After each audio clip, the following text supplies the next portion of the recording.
গণভোটে সরকারি কর্মকর্তা কর্মচারীরা হ্যাঁ বা না এর পক্ষে অবস্থান নিতে পারবেন না, তবে অবহিত করতে পারবেন বলে মন্তব্য করেছেন নির্বাচন কমিশনার আবুল ফজল মোহাম্মদ সানাউল্লাহ। দুপুরে পটুয়াখালী জেলা প্রশাসকের সম্মেলন কক্ষে অনুষ্ঠিত মতবিনিময় সভায় এসব কথা বলেন তিনি।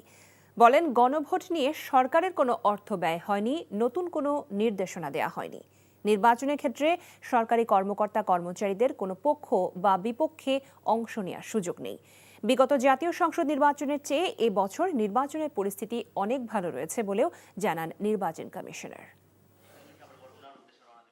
গণভোট অধ্যাদেশ 2025-এর 21 নম্বর ধারাতে ক্যাটাগরিক্যালি বলে দেওয়া হয়েছে যে সাধারণ নির্বাচনের জন্য যা যা কিছু ভায়োলেশন, গণভোটের জন্য সেটা ভায়োলেশন। তো সাধারণ নির্বাচনের ক্ষেত্রে সরকারি কর্মকর্তা কর্মচারীদের কোনো পক্ষ অবলম্বন করে কোনো প্রচার প্রচারণার সুযোগ নেই। এই ব্যাপারটাই আমরা স্পষ্টীকরণ করে দিয়েছি।